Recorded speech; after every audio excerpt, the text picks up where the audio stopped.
अस्सलाम वालेकुम, my name is Maria Parveen and welcome to my YouTube channel. आज की इस वीडियो में हम ENG 101 का लेक्चर नंबर 30 और 31 को डिस्कस करने जा रहे हैं। तो लेक्चर नंबर 30 देख लेते हैं। इसकी हेडिंग हमारे पास है कि इफ़ेक्टिव राइटिंग। तो ये पैराग्राफ के वाले से है कि उसमें राइटिंग को इफ़ेक्टिव कैसे बनाया जाता है, इफ़ेक्टिव राइटिंग कैसे की जाती है। तो इस लेसन में हम यही पढ़ेंगे कि पैराग्राफ को इफ़ेक्टिव राइटिंग में कैसे लिखा जाता है। और यहाँ पे जो है राइटिंग उन्होंने स्टार्ट में बताया कि राइटिंग क्या है, ईजी नहीं है इसको लिखना। और इसके बाद वो कह रहे हैं कि राइटिंग जो है ये क्या है कि ये स्टेप होते हैं, सीरीज़ ऑफ स्टेप्स होते हैं, स्टेजेस होते हैं। अगर इसको लर्न करना हो और इसके लिए जो है काफ़ी एफर्ट चाहिए होती है, हार्ड वर्क करना पड़ती है, प्रैक्टिस करना पड़ती है। उसके बाद यहाँ पे बताया गया है कि इसमें जो पहली चीज़ है जिस पे फोकस करना चाहिए इस राइटिंग में, वो क्या है, कंटेंट। लेकिन स्टूडेंट्स जो हैं वो अनफॉर्चुनेटली जो है कंटेंट और आइडियाज़ और थॉट्स वगैरह पे फोकस नहीं करते, बल्कि वो अपने ग्रामर और रूल्स वगैरह को फॉलो करते रहते हैं, लेकिन वो जो है कंटेंट्स पे फोकस नहीं करते। तो उसके बाद यहाँ पे जो है राइटिंग के बाद जो है पैराग्राफ का बताया गया कि पैराग्राफ बेसिकली होता क्या है। पैराग्राफ क्या होता है, series of sentences about one main thought, idea और पॉइंट। तो पैराग्राफ जो होता है सीरीज़ ऑफ सेंटेंसेस होता है। उस क्या होता है कि उसमें एक थॉट जो है वो दिया जाता है, एक कोई पॉइंट दिया जाता है। उसके बाद कह रहे हैं कि paragraph is like a sentence in the sense that it must concern itself with one thought. वो कह रहे हैं कि एक सेंटेंस की तरह ही होता है, जैसे सेंटेंस में जो है एक थॉट दी जाती है, एक बात की जाती है।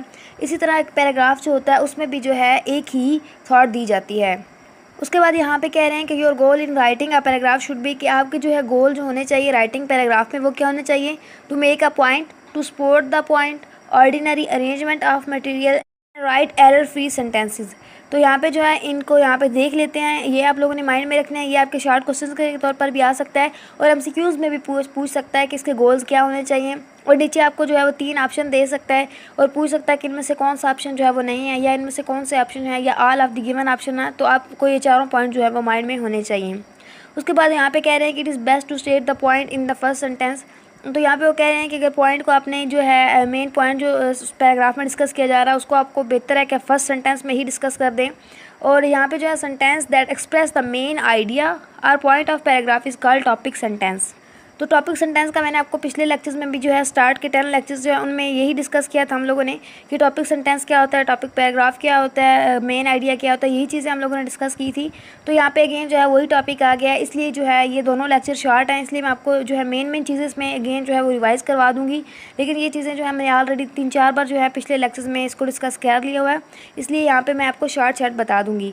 तो टॉपिक सेंटेंस बेसिकली क्या होता है, टॉपिक सेंटेंस वो होता है जिसमें पैराग्राफ को जो है पॉइंट या मेन आइडिया जो है एक पैराग्राफ का वो दिया जाता है। ये एक सेंटेंस होता है, शॉर्ट सा सेंटेंस होता है जिसमें पूरा पैराग्राफ का मेन आइडिया, मेन टॉपिक दिया जाता है। और टॉपिक सेंटेंस जो है वो एक पैराग्राफ के दरमियान में भी हो सकता है, एंड पे भी हो सकता है और स्टार्ट में भी हो सकता है। उसके बाद यहाँ पे जो है आपको कुछ जो है पैराग्राफ वगैरह दिए गए प्रैक्टिस के लिए। अगर आपको जो है अभी तक प्रैक्टिस नहीं हुई मेन आइडिया की, टॉपिक्स वगैरह की, मेन जो है आपके सपोर्टिंग डिटेल्स, इन चीज़ों की प्रैक्टिस नहीं है, तो आप जो है यहाँ पे पैराग्राफ को रीड करके इनकी प्रैक्टिस कर सकते हैं। उसके बाद यहाँ पे सारी प्रैक्टिस दी गई हैं कि आप लोगों ने इसकी प्रैक्टिस करनी है। उसके बाद यहाँ पे एक चीज़ जो है यहाँ पे ब्रेनस्टॉर्मिंग, इसका मैं आप लोगों को बताती चलूँ कि ब्रेनस्टॉर्मिंग क्या होती है। ब्रेनस्टॉर्मिंग बेसिकली क्या होती है कि आपके माइंड में जो आइडियाज़ या पॉइंट्स आ रहे हैं, उन पॉइंट्स या आइडियाज़ को जो आपके माइंड में आ रहे हैं उनको आप लोगों ने क्या करना है, राइट डाउन कर लेना है। तो ये क्या होती है, ब्रेनस्टॉर्मिंग होती है कि एक टाइम पे जो है आपके माइंड में काफ़ी सारे आइडियाज़ आ रहे होते हैं। आपके माइंड में जो उस वक्त जो है आपके माइंड में आइडियाज़ आते हैं, जो भी आपको मेन पॉइंट्स आ रहे होते हैं, डिटेल्स आ रही होती हैं, वो क्या होती हैं, ब्रेनस्टॉर्मिंग होती हैं। तो बेसिकली इस लेक्चर में क्या डिस्कस किया गया है, इस लेक्चर में जो है आपके पास पैराग्राफ को डिस्कस किया कि पैराग्राफ क्या होता है। उसके बाद डिस्कस किया गया कि टॉपिक पैराग्राफ क्या होता है। तो ये मैंने आपको पिछले लेक्चर्स में भी करवा दिया, यहाँ पे भी आपको रिमाइंड करवा दिया है। और उसके बाद जो है यहाँ पे ब्रेनस्टॉर्मिंग का बताया गया था, वो भी मैंने आप लोगों को बता दिया। बाकी आप लोगों ने एक्सरसाइजेस की प्रैक्टिस खुद करनी है। अब जितनी प्रैक्टिस करेंगे आपको इतना ही वहाँ पे जो है एग्ज़ाम्स में कम टाइम लगेगा आपको जो है पैराग्राफ वगैरह को सॉल्व करने के में, पैराग्राफ का जो मेन आइडिया है उसे सेलेक्ट करने में, जो है टॉपिक सेंटेंस उसको चूज़ करने में। और मैं बार बार आप लोगों को पिछले लेक्चर्स में भी कहती आई हूँ, अभी भी यही कहूँगी कि आपने इन टॉपिक्स को जो है बिल्कुल भी स्किप नहीं करना। ये मोस्ट इंपॉर्टेंट टॉपिक्स हैं। मेन आइडिया हो गया, टॉपिक सेंटेंस हो गया, सपोर्टिंग डिटेल्स हो गया, ये टॉपिक्स जो हैं, टॉपिक पैराग्राफ हो गया, ये सारे जो टॉपिक्स हैं ये बहुत ज़्यादा इंपॉर्टेंट हैं। इनको आप अच्छे से जो है समझ लें, इनके कॉन्सेप्ट क्लियर कर लें कि बेसिकली मेन आइडिया क्या होता है, टॉपिक सेंटेंस क्या होता है और इनको फाइंड कैसे करना है। ये 2 चीज़ें आप लोगों ने माइंड में रखनी है, एक इनका कॉन्सेप्ट कि ये क्या होता है और दूसरा कि इनको फाइंड कैसे करना है, आइडेंटिफाई कैसे करना है। तो इन चीज़ों पर आप लोगों ने लाजमी तौर पर फोकस करना है। और पिछले लेक्चर्स में भी मैंने बता दिया है आई होप कि आप लोगों को अब तक क्लियर हो गया होगा। तो अब जो है नेक्स्ट लेक्चर देख लेते हैं। तो नेक्स्ट लेक्चर जो है वो भी इससे रिलेटेड ही है। और नेक्स्ट लेक्चर हमारे पास हेडिंग है कि राइटिंग पैराग्राफ। तो वही जो है पिछले लेक्चर में हमने डिस्कस किया वही चीज़ें इसमें डिस्कस करने जा रही हैं। इसमें बस 2 एडिशनल चीज़ें हैं, वो भी मैं आप लोगों को बता दूंगी। तो यहाँ पे जो है फर्स्ट ऑफ ऑल उन्होंने क्या दिया है कि यहाँ पे कह रहे हैं कि यूनिटी। तो यूनिटी क्या होता है हमारे पास, इसमें क्या, by unity we mean that only one main idea is stated in the topic sentence. यहाँ पे जो है डिस्कस किया जा रहा है कि यूनिटी क्या होती है। तो यूनिटी क्या होती है, इसमें जो है एक आइडिया दिया जाता है। टॉपिक सेंटेंस में जो है एक मेन आइडिया दिया जाता है, सिर्फ एक और एक जो है मेन आइडिया दिया जाता है। कोई ज़्यादा जो है मेन आइडिया या कन्फ्यूजन जो है वो नहीं होता, सिर्फ एक मेन आइडिया दिया जा रहा होता है। उसको क्या कहते हैं, यूनिटी कहते हैं। उसके बाद कोहेरेंस को देख लेते हैं। तो कोहेरेंस क्या होता है कि coherence that follows each and every supporting sentence develops that idea. तो कह रहे हैं कि कोहेरेंस क्या होता है कि ये क्या करता है, जो सपोर्टिंग सेंटेंस होता है उसको क्या करता है, डेवलप करता है मेन आइडिया को फाइंड करने में। मतलब मेन आइडिया जो मेन जो है हमारे पास आइडिया जिसको हम यूनिटी कहते हैं कि जिसमें एक आइडिया होता है, मेन आइडिया होता है, उसको ढूंढने में जो है हमारी मदद करता है। कोहेरेंस में क्या होता है कि हम जो है इसको इजीली जो है अपना मेन आइडिया जो है उसको फाइंड कर लेते हैं। सपोर्टिंग सेंटेंस जो है उसको ईजिली फाइंड कर सकते हैं। यहाँ पे क्या लिखा हुआ है कि each and every supporting detail develops that idea, कि उस आइडिया को डिवेल्प करने के लिए सपोर्टिंग डिटेल्स जो हैं उनको फॉलो किया जाता है, उसमें जो है हेल्प की जाती है। उसके बाद यहाँ पे प्रॉपर जो है इसकी डेफिनेशन भी आप कह सकते हैं कि यहाँ पे दी गई है कि सेकंड जो है एलिमेंट क्या है पैराग्राफ का। इसके 2 एलिमेंट होते हैं बेसिकली पैराग्राफ के। पहला कौन सा होता है, यूनिटी होता है। दूसरा कौन सा होता है, कोहेरेंस होता है। कोहेरेंस देख लेते हैं कि by coherence we mean that your paragraph is easy to read and understand, कि पैराग्राफ जो आप उसको इजीली रीड कर सकते हो और अंडरस्टैंड कर सकते हो। मैंने यही चीज़ आप लोगों को ऊपर भी बताई है कि इससे हेल्प होती है, हम पैराग्राफ के मेन आइडिया इजीली फाइंड कर सकते हैं, उसको इजीली जो है अंडरस्टैंड कर सकते हैं। उसके बाद कह रहे हैं कि the supporting details are in some kind of logical order, कि पहला पॉइंट इसमें बिकॉज कि क्यों ये हेल्प हमारी करता है, कैसे करता है, क्योंकि सपोर्टिंग डिटेल्स होती हैं वो लॉजिकल आर्डर में दी जाती हैं। उसके बाद क्या होता है कि your ideas are connected by use of appropriate transactional words, कि ट्रांजेक्शनल वर्ड्स के थ्रू जो है इनको कनेक्ट करवाया जाता है। उसके बाद वो कह रहे हैं कि इनकी एग्जांपल जो हैं वो नीचे सेंटेंसेस में दी गई हैं। तो उसके बाद यहाँ पे जो है नीचे उन्होंने ये बताया कि a well written paragraph has 5 elements, कि एक जो है पैराग्राफ जो है जो अच्छे से पैराग्राफ लिखा जाता है उसके 5 एलिमेंट्स होते हैं बेसिकली। अब आपने ये 5 एलिमेंट्स जो है अच्छे से माइंड में रख लेने हैं, इनकी प्रैक्टिस कर लेनी कि कौन कौन से पॉइंट्स होते हैं, इनके नाम आप लोगों ने याद कर लेने हैं, इनका जो है फंक्शन क्या होता है, ये कहाँ पर यूज़ होते हैं, ये चीज़ें आप लोगों ने क्लियर कर लेनी है, क्योंकि इन्हीं में से जो है आपके शॉर्ट क्वेश्चन आते हैं और MCQs आते हैं।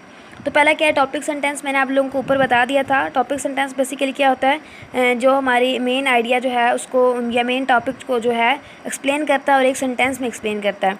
उसके बाद यहाँ पे उन्होंने अगेन जो है नीचे वही बताया हुआ है। उसके बाद सेकंड इसका जो है एलिमेंट वो क्या है, सपोर्टिंग सेंटेंस।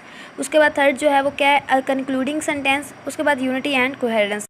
तो यहाँ पे जो है आपको कंप्लीट सेंटेंस के बारे में भी अगेन रिमाइंड करवाया गया है, जैसे कि पहले लेक्चर में हमने जो है वो डिस्कस किया था, शायद जो है वो 34 या 35 लेक्चर था, जिसमें मैंने आप लोगों को बताया था कि कंप्लीट सेंटेंस क्या होता है, जिसमें सब्जेक्ट होता है, वर्ब होता है और एक कंप्लीट थॉट दी जा रही होती है। तो यहाँ पे जो है उन्होंने अगेन लिखा हुआ है कि it contains a subject, a verb and a complement, कि कंप्लीट उसकी थॉट दी जाती है।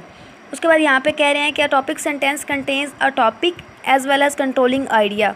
First, it names the topic and then it limits the topic to specify area that is to be discussed in the paragraph.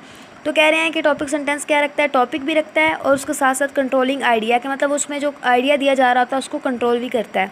अब यहाँ पे कह रहे हैं कि सबसे पहले टॉपिक लिखा जाता है कि इट नेम्स द टॉपिक। उसके बाद क्या करता है कि जो एरिया जिसमें स्पेसिफिक डिस्कस किया जा रहा है टॉपिक को, उस एरिया को जो है वो डिस्कस करता है पैराग्राफ में, उसको भी जो है वो कंट्रोल करता है। तो उसके बाद यहाँ पे नीचे जो है आपको काफ़ी ज़्यादा पैराग्राफ दिए गए हैं और उसके जो है सेंटेंसेस उसमें दिए गए हैं प्रैक्टिस के लिए। तो आप लोगों ने जो है इनको सेंटेंसेस को देख लेना है, इनकी प्रैक्टिस कर लेनी है। अगर आप लोगों को जो है ये अभी तक क्लियर नहीं हुआ तो आप लोग फिर भी जो है वो मेरे स्टार्ट वाले लेक्चर्स ले सकते हैं, जिसमें प्रॉपर जो है ये हमारा एक लेक्चर था जिसमें मेन आइडिया और सपोर्टिंग डिटेल्स वाले टॉपिक्स को डिस्कस किया गया था। I think so 3rd 4th lecture था जिसमें हमने इनको डिटेल से डिस्कस किया था। तो अगर अभी तक आप लोगों का क्लियर नहीं हुआ तो आप लोग वो लेक्चर जो है वो अगेन ले सकते हैं। तो उसके बाद यहाँ पे प्रैक्टिस एक्सरसाइज के नीचे जो है अगेन उन्होंने रिव्यू दिया हुआ है। रिव्यू में उन्होंने कहा है कि यहाँ पे क्या करना है, the topic sentence of a paragraph states that the supporting detail, introducing material and main idea. तो टॉपिक सेंटेंस बेसिकली क्या करता है, तो topic sentence basically main idea को सपोर्ट करता है, मेन आइडिया फाइंड करने में हेल्प करता है। ये ऊपर हमने डेफिनेशन भी की है और आप लोगों को इसका पता होना चाहिए कि टॉपिक सेंटेंस से हम क्या करते हैं, मेन आइडिया फाइंड कर सकते हैं। उसके बाद सेकंड यहाँ पे उन्होंने दिया है कि to find the topic sentence of a paragraph look for a general statement जहाँ तक मुझे लग रहा है तो इसका आंसर जो है ये फॉल्स होगा, क्योंकि जो है टॉपिक सेंटेंस उसमें हमने जो है स्पोर्टिंग डिटेल पे फोकस करते हैं, उसके बाद जो है वहाँ पे मेन जो चीज़ डिस्कस की जा रही है मेन टॉपिक पे फोकस करते हैं, ना कि एक जनरल स्टेटमेंट पे फोकस करते हैं। तो आई थिंक कि ये फॉल्स होगा। उसके बाद थर्ड देख लेते हैं कि the sporting details of a paragraph are more general than the main idea. तो बेसिकली मेन आइडिया क्या होता है, एक ही कॉन्सेप्ट होता है जिसमें जो है सिर्फ मेन चीज़ को जो है डिस्कस किया जाता है, लेकिन जो है स्पोर्टिंग डिटेल वो क्या होता है, हेल्प करता है समझने में कि मेन पॉइंट जो है राइटर उसमें क्या हमें बताना चाह रहा है, ये चीज़ जो है समझने में हेल्प करता है स्पोर्टिंग डिटेल जो है। तो इस लिहाज से जो है ये जो है हमारे पास क्या होगा, ट्रू होगा, क्योंकि स्पोर्टिंग डिटेल जो है वो पैराग्राफ की स्पोर्टिंग डिटेल से हमारी काफ़ी हेल्प हो जाती है, हमें पता चल जाता है कि इस पैराग्राफ में क्या डिस्कस किया जा रहा है और राइटर जो है हमें क्या कहना चाह रहा है। लेकिन मेन आइडिया से सिर्फ उसका जो है की कंसेप्ट मिलता है, सिर्फ आप कह सकते हैं कि हमें एक हेडिंग से मिलती है, इसलिए ये क्या होगा, ये ट्रू होगा। उसके बाद फोर्थ देख लेते हैं कि the topic sentence may appear in a paragraph only once, may more than once. तो यहाँ पे जो है वो कह रहे हैं कि टॉपिक सेंटेंस जो है वो एक पैराग्राफ में एक से ज़्यादा बार जो है वो आ सकता है या एक बार आ सकता है। तो यहाँ पे जो है इसका क्या ऑप्शन आएगा, मोर देन वंस, कि एक पैराग्राफ जो है उसमें एक से ज़्यादा जो है टॉपिक सेंटेंस भी हो सकते हैं। वैसे जो है एक वेल रिटन पैराग्राफ जो होता है उसमें एक ही टॉपिक सेंटेंस दिया जाता है, एक ही सेंटेंस में जो है उसका टॉपिक जो है उसको डिस्कस किया जाता है। लेकिन अक्सर जो है यहाँ पे वो पूछ रहे हैं कि क्या ऐसा हो सकता है, तो इसमें जो है मोर देन वंस हो सकते हैं टॉपिक सेंटेंस, इसलिए 20 का करेक्ट आंसर होगा। उसके बाद फिफ्थ है कि when the main idea is stated in the last sentence of a paragraph it is likely to be a conclusion either A or B.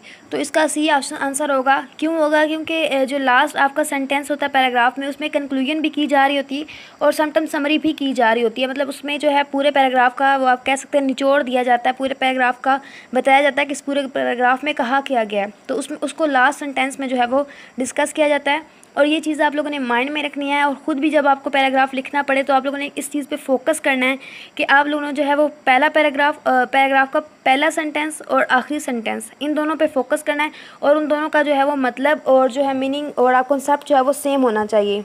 और इससे क्या होता है कि राइटर या जो रीडर होता है उसको इजीली समझ आ जाती है कि इस पैराग्राफ में कहा किया जा रहा है। तो आप लोगों ने इस चीज़ पे फोकस करना है, इसलिए यहाँ पे इसका क्या आंसर होगा, सी होगा। उसके बाद ये जो है यहाँ पे मैंने इसलिए आपके साथ डिटेल से डिस्कस किया है क्योंकि ये बहुत ज़्यादा इंपॉर्टेंट है।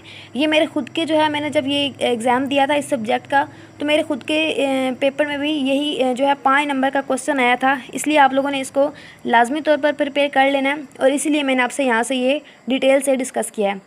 तो उसके बाद यहाँ पे नीचे जो है अगेन टॉपिक सेंटेंस का बताया जा रहा है कि टॉपिक सेंटेंस जो है इसके लिए 2 एसेंशियल पार्ट्स होते हैं, टॉपिक एंड कंट्रोलिंग आइडिया। तो यही जो हमने अभी ऊपर डिस्कस किया है कि टॉपिक क्या होता है, subject main idea of the paragraph होता है, और कंट्रोलिंग आइडिया क्या होता है, जो पूरे उस पैराग्राफ का जो है निचोड़ होता है, इसमें बताया जा रहा होता है कि पूरे पैराग्राफ में क्या कहा गया है। तो उसके बाद यहाँ पे नीचे आपको जो है प्रैक्टिस के लिए कुछ जो है एग्जांपल्स वगैरह दी गई हैं, आप लोगों ने ये देख लेनी है।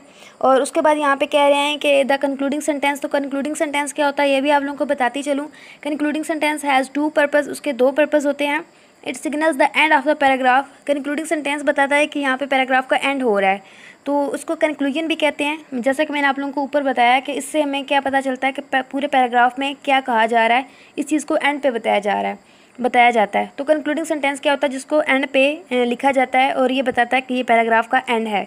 आगे उसके सेकंड जो है इसका पर्पस क्या बताया जा रहा है कंक्लूडिंग सेंटेंस का, कि it gives a final comment on your topic, कि ये आपके जो है पूरे उस टॉपिक का जो है फाइनल कमेंट होता है, कि आप पूरे टॉपिक का जो है वो एंड पे बताते हैं, कि इसमें आप कह सकते हैं कि आप फीडबैक देते हैं, कि कमेंट देते हैं।